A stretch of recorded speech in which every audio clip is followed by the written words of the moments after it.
Ravens Vail is a dark fantasy horror anthology podcast that may contain explicit language and thematic elements not suitable for all audiences. Listener discretion is advised. Welcome to Ravens Vail, a dark fantasy Southern Gothic horror anthology podcast set in the shadowy world of the Deep South. A convergent reality situated around what most of humanity has accepted as the truth. Obscured from human eyes, Ravens Vail is a mystical sanctuary intended to preserve the existence of its immortal inhabitants. The Mekori, commonly referred to as witches, have been hunted since before written history. The witches of the Highlands fled persecution to a new land that would come to be known as Appalachia.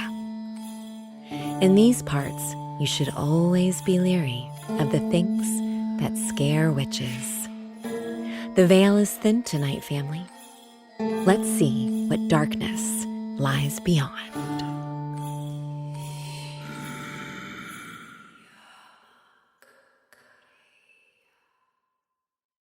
Welcome, friends and wanderers, to Ravens Vail.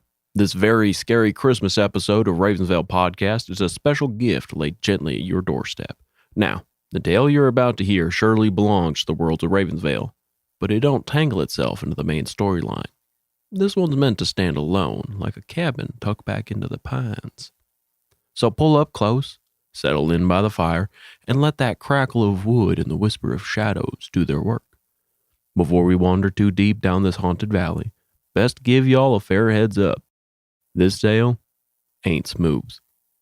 There's rough patches, a bit of violence, and just a streak or three of blood on the fresh snow under the moonlight. So mind yourself, and remember, listener discretion is advised. Well, hey there, family. This one might have a touch more of a character that we met last year. Let's just say there was a year that the people of Appalachia remember well. It was a more recent story of the most harrowing series of winter storms in living memory for the folks of the mountains and the hollers.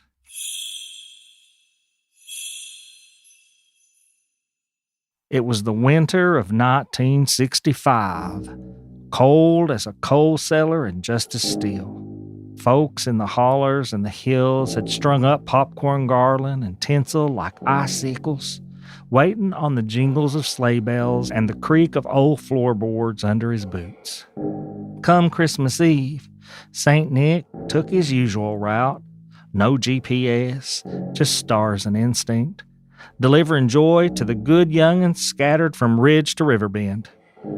There were shiny new board games like Operation and Trouble, their plastic pieces rattling like loose teeth in the box.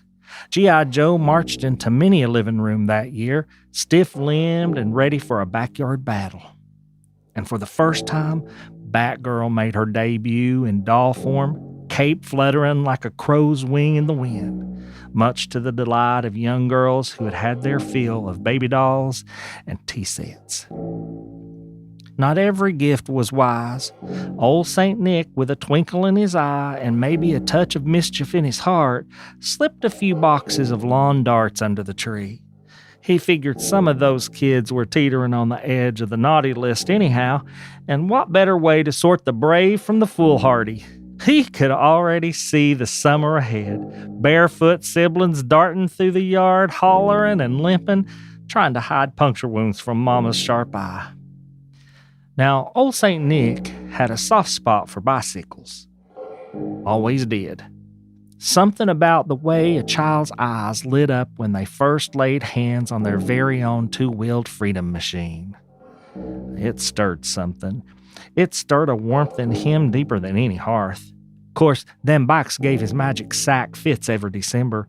Bent handlebars, pokey pedals, and them stubborn frames never did nestle easy amongst the dolls and the drums. But he'd wrestle 'em in anyhow, cussing under his breath like a coal miner with a crooked shovel, 'cause that pure, unfiltered joy was worth every bruise and bump. Truth be told, that joy filled a deep gully that the wars had carved out in his heart. He'd seen too much sorrow. Between the wars and poor Sarah Fletcher, he'd almost come undone. But he had promised God, when the Coldigas had killed poor Draco, that he would stand watch. Yet a child's first bite was a spell all of its own. Now, speaking of that old sack of his, this was the first year he had finally got wise and sorted the coal from the good gifts. Took him long enough. Every year prior, he had spent half the night dusting soot off candy canes and storybooks, muttering about how the coal don't play nice with peppermint. This year, he tucked the lumps in a separate pouch, tied off with twine and a note that read, "For the ornery and the unrepentant." Efficiency, he reckoned, was its own kind of magic. As he trudged through the snowy ridge, he found himself chuckling over that fool's tale those city animators spun last Christmas. Rudolph, they called it. Made the poor critter out to be some kind of birthmark miracle. Hogwash. Nick knew the truth. That nose glowed 'cause the rascal kept poking it where it didn't belong. Lantern oil, moonshine stills, and once a socket in the elf's workshop. Wasn't no divine accident, just nosiness with consequences. Still, he'd let the tale be. Folks needed their stories, even if they're sideways. And besides, Rudolph had grown into his own legend, even if it was stitched together with more fiction than fact. That's the way of things in the mountains. Truth and tall tales walk hand in hand, and sometimes it's hard to tell which one's leading. Well, of course, now old Rudolph wasn't too pleased with how that picture portrayed him. Said it made him look like some lovesick fool, all soft and simple.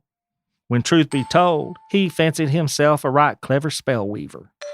Never mind he couldn't rightly speak a spell, but I reckon his hoof scrawlings were mighty fine. He'd claimed he about near created the air step enchantment all by himself. And mercy, he'd puff up like a rooster strutting the barnyard, just tickled to brag about it out loud. Nicholas gave a slow shake of his head, them sleigh bells jingling like frost crackling on window panes come December. 8 proud beasts pulling the load, though Cupid had hung back this year to tend his young'uns. Bless him. Overhead, the stars smeared like butter on a hot biscuit, stretching wide as the world while he made his final drop in a moly. He had just turned the sleigh northbound, runners skimming the stars, nose aimed true for the pole, when something stirred in the air, a soft, sweet whispering rising up from a holler in Appalachia. It weren't loud, but it was mighty. Humble and clear, drifting skyward like chimney smoke from a winter's hearth, carrying with it the weight of a little boy's hopes and dreams. A final Christmas wish, late but earnest, calling out from the mountains. Dear Santa, please let it snow for Christmas. Amen. I wish it could snow forever. Now, Santa heard the wish, sure enough, clear as a bell, carried on the wind from deep in the Blue Ridge. It was a good one, too. Honest, heartfelt, the kind that made his old soul ache with wanting to grant it.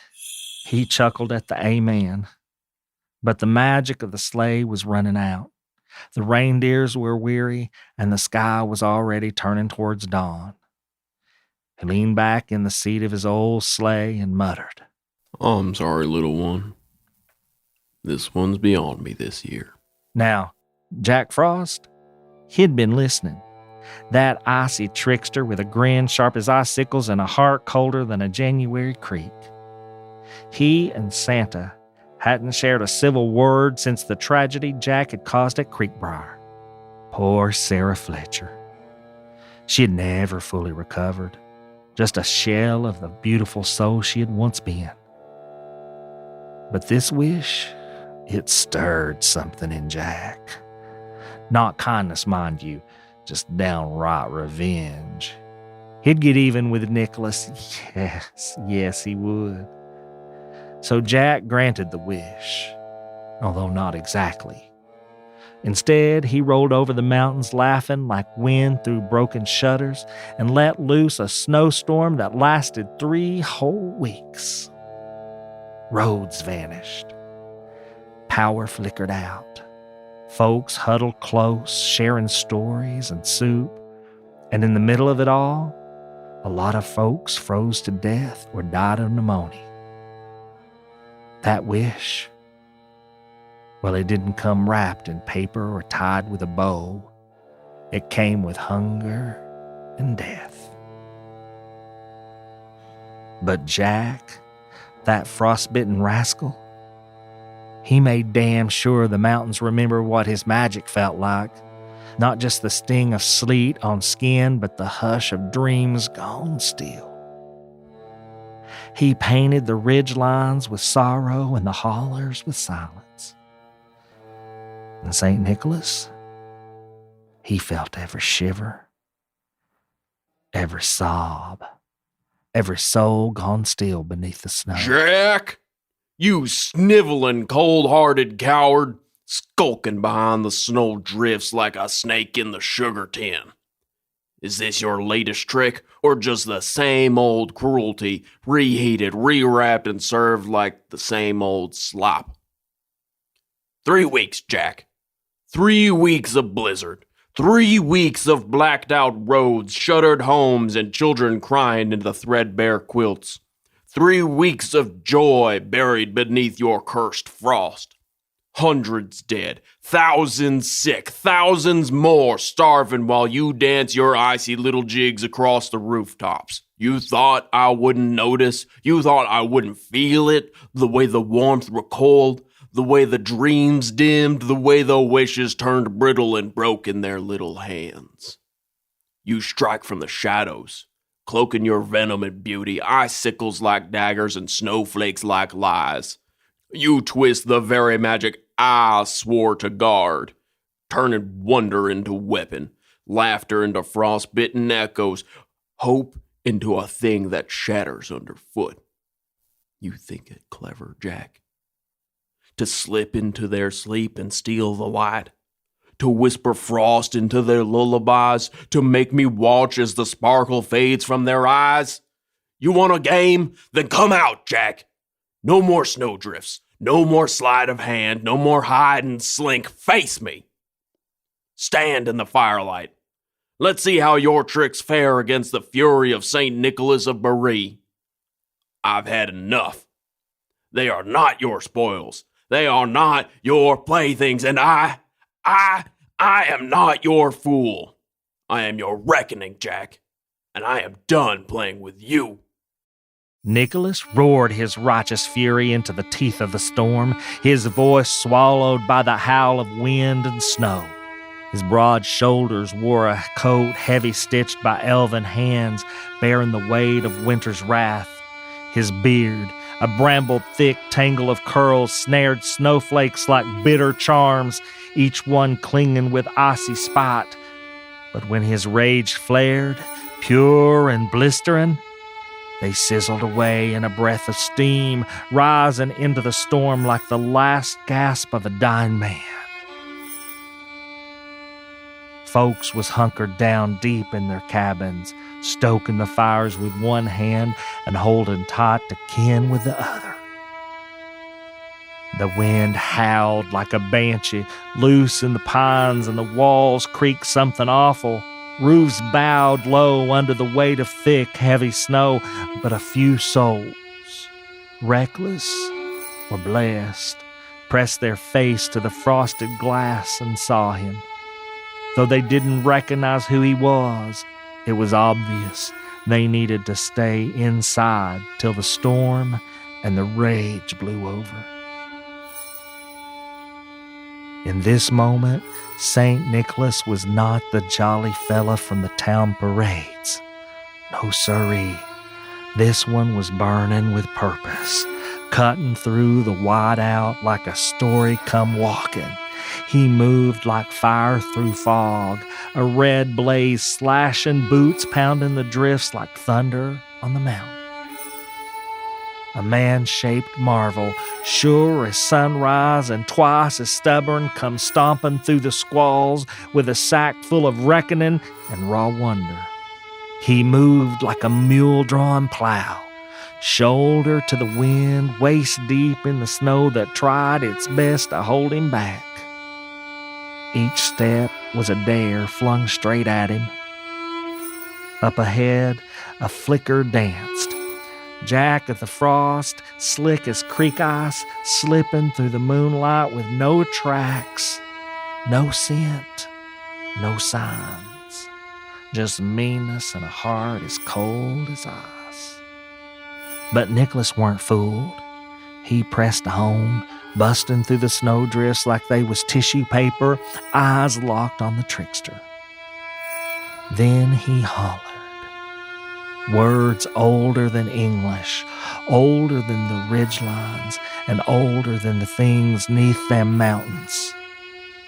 The kind of speaking that might just announce the end of the world. No soul alive could truly understand what he said, and ain't no soul alive that could rightly speak what he spoke. Weren't meant for common ears, that's for sure.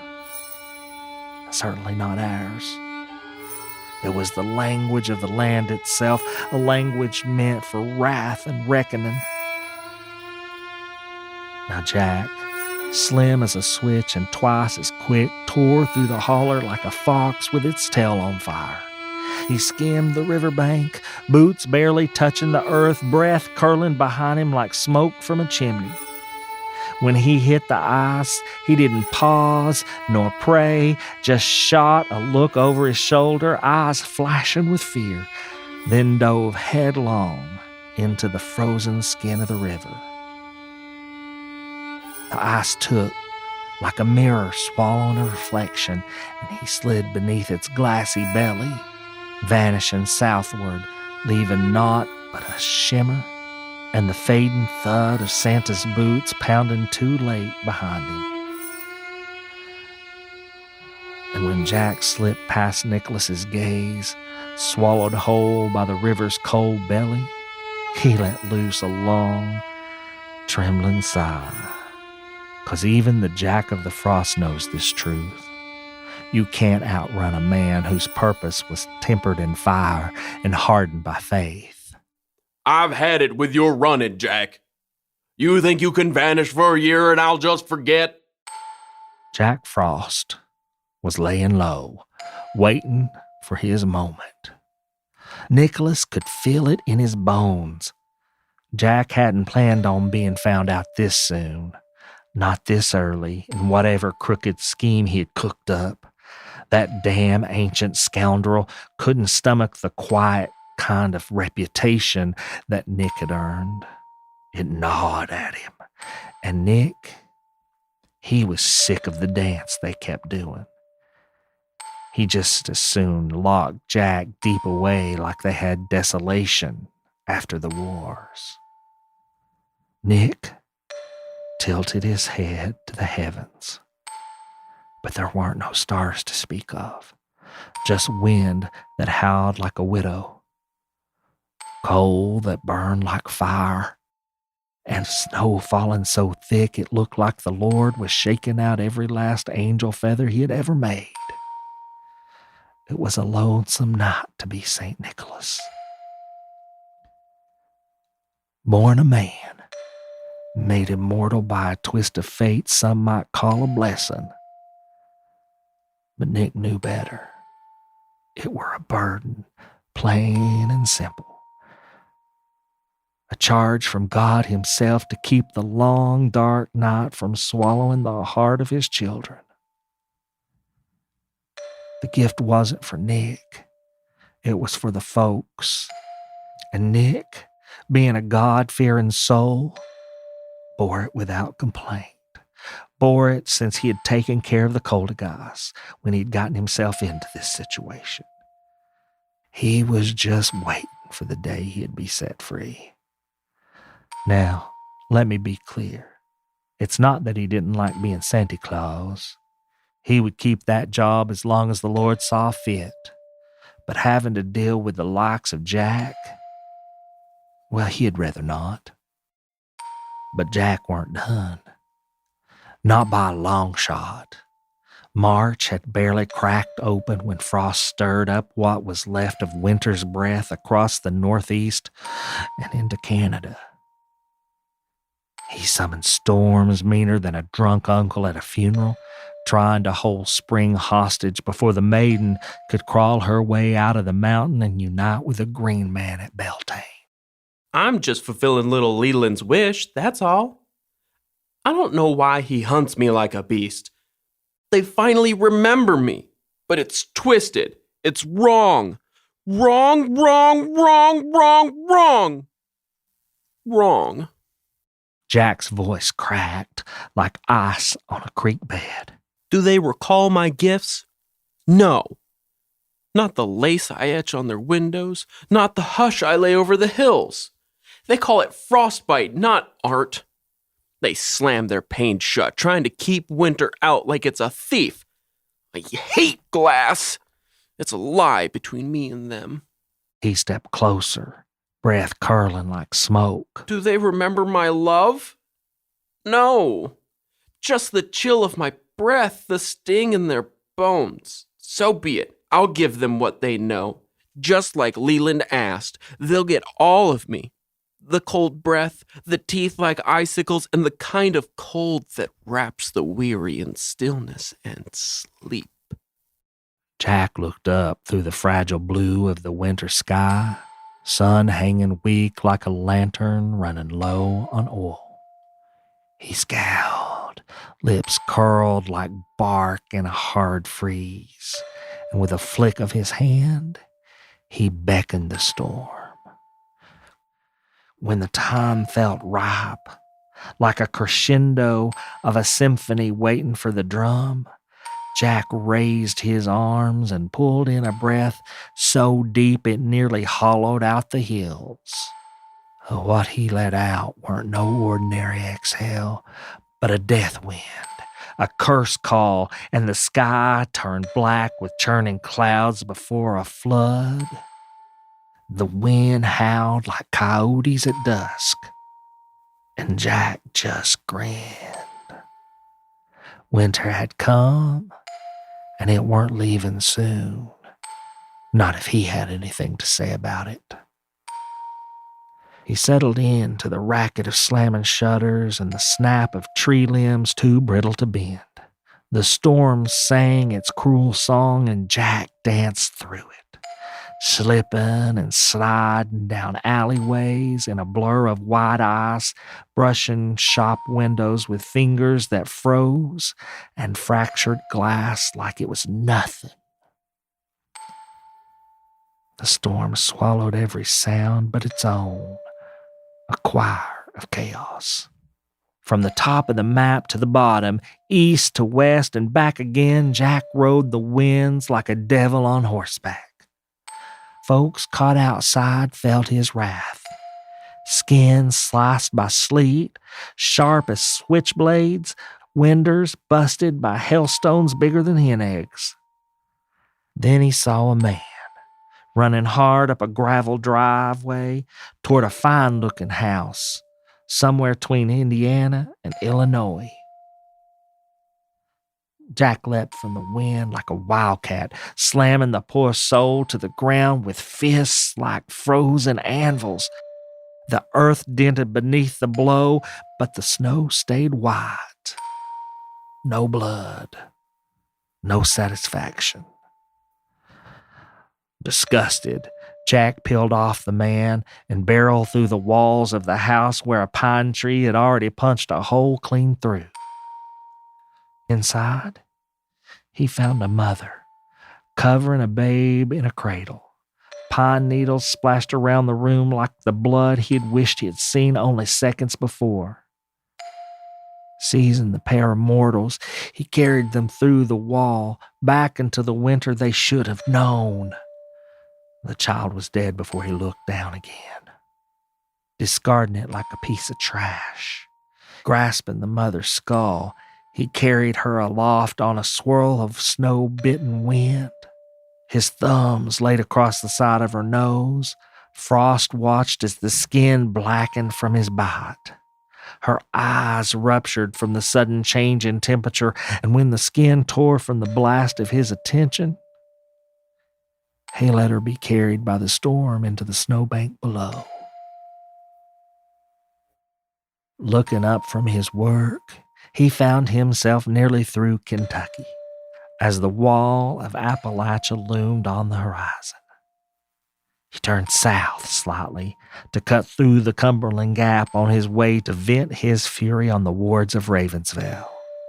Let the Mekori remember how they had slighted him. Oh, how he hated the way no one respected him. Old Nicholas, he don't forget. Comes knocking every winter like frost on the pane. Wait now. What's that rustling? Jack Frost came sliding down the ridgeline like a young'un on a polished banister, his breath turning the treetops silver. Down yonder, a rusted red Buick was easing across the old iron bridge over Big Sycamore Creek, tires humming rhythmic and slow like a slow dance. But Jack weren't in the mood for no tunes. He let loose a howl, cold as a widow's bed, and whipped a freezing gust of stanking cold air down the holler. In a hissy, Jack's wind hit like a freight train plowing through and lifted the car clean off the bridge and tossed it into the creek like it was a toy. With a sizzle of hell and a crack of ice, Jack lit on the passenger window. A hairline fracture spidered out, just wide enough for his frosty heel to slip through. And in a blink of an eye, no, quicker than a blink, he was inside. The couple never saw nothing. Just a shatter of glass, a flurry of snow, and a fury colder than sin sweeping through 'em. He passed through 'em like a haint, out the driver's side in a flurry of sleet and spot. Then, with a whoosh, he came shooting up out of the creek like a cannonball from the deep, flinging cold spray sharp as broken quartz. The sound he let loose weren't no man's cry. It was a holler, raw and primitive, like the old gods had woke up hungry.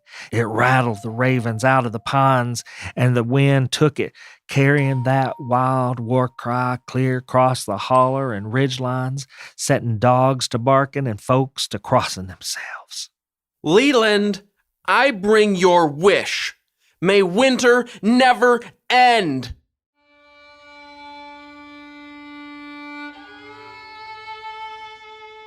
In Ravens Vail, Ruby B. Atwood, the high priestess, stood at the heart of the Mekori temple, her voice a thread that stitched their world together. All around the great room, 169 witches, each one took their place like stars in a sacred constellation. Under Ruby B's watchful eye, they moved as one. Then came the working. A shimmering light born of the oldest magic rose up and hung over the temple like a star fixing to speak. Ravens Vail lay hushed beneath a quilt of winter dark. The valley was swallowed in a silence so thick it felt alive. Out beyond the ridge, the wind carried whispers. Jack of the Frost was coming. Ruby B knew it. The Mekori knew it. Even the woods around the town knew it. His arrival would be sudden, sharp as a blade of ice, a mischief maker slipping through the cracks into their world. St. Nicholas lingered and continued to chase Frost. In the void, between the shadows, a figure cloaked in red, but also in the hush and shadows of waiting.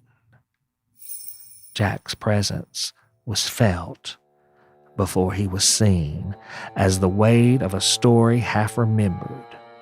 The lanterns along the path guttered low, their flames bending as though bowing to something unseen. Nicholas did not stir.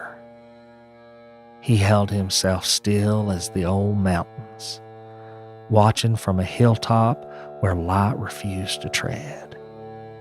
His breath did not bloom. His boots made no sound. He was patience made flesh, waiting for frost to wander in. The veil shimmered and thinned as if eager for Jack's touch. The air glittered faintly with a promise that beckoned him deeper, and when Jack stepped across the threshold into Ravens Vail, grinning with the cold of eternity, the valley seemed to sigh in relief. Only then did the silence break. The void shifted, the shadows bent, and Nicholas of Berry glinted. Not as a saint bearing gifts, but as something older, something cunning. The trap had been set long before Jack ever thought to enter, and now Ravens Vail itself closed around him like a snare woven of winter's night. The broad-shouldered man immediately found Jack where he hung in the sky and shoved a heavily calloused finger into the sky, pointing directly at the creature near as old as creation. Frost! Either you disperse this storm or I will disperse you. I came at the call of the child, Nicholas. You cannot fault me for doing my duty as an ancient, and you can hardly be upset that I can be so zealously faithful when someone finally remembered to invoke me. Don't you dare blame a little one for this. You overstep. The covenant holds, and you have attacked the people of at least 3 ancients since you started this storm 3 weeks ago. If I must call a tribunal, I will. Did you not think? The others will have your domain shredded for this. I don't care what it costs me. I will break you if you push this any further. Jack of the Frost whipped up the wind, calling it mean and wild. That whirlwind came tearing through the holler, circling him and St. Nicholas like hounds baying round a lone tree. The storm rattled the timbers, scraped the stones, hissing like a snake in dry leaves. But Nicholas, he never budged. He twitched a finger, small as a wink, and the very air bent to his will. His spell rolled out, quiet as thunder hid in the bones of the mountain. The gale shattered, scattering into snowflakes that fell soft as sifted ash. Frost's pale shape wavered, fear flashing across the youthful-looking face, quick as lightning jumping ridge to ridge. Above them, the black clouds knotted tight began to slacken. The winds fell dead. Still, Frost held his stare, not blinking, not breathing, as the minutes stretched long as the quarter hour. The sky hung heavy, waiting like it forgot the sun was standing ready. Then Nicholas spoke, his voice cutting sharper than an axe in frozen timber. I am the protector of the season. I guard the ridges, the hollers, and every soul you'd harm for your selfish tantrums. Your heart is cold, Frost, colder than the grave, and you carry a grudge against all living things. I banish you from this world. You may drag snow and bitter cold for a time on this side, but not from this side.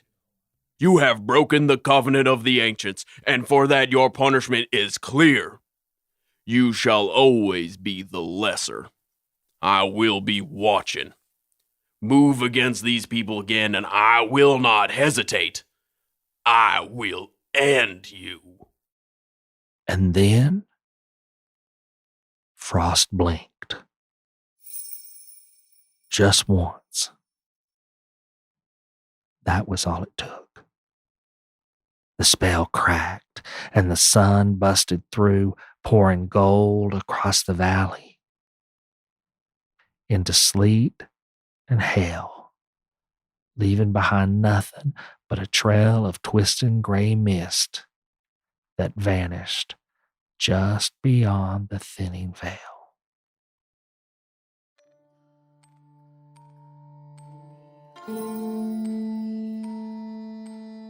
The Ravens Vail Podcast is a production of Small Raven Media. This very scary Christmas episode was written, directed, and produced by Ed and Jeryd Bolden Greer. The story was narrated by Ed Bolden Greer. The voice of Leland was performed by Jackson Shorter. Audio engineering and sound design by Nick Devan at Nicky D Sound. Copyrighted 2025 Small Raven Media. All rights reserved.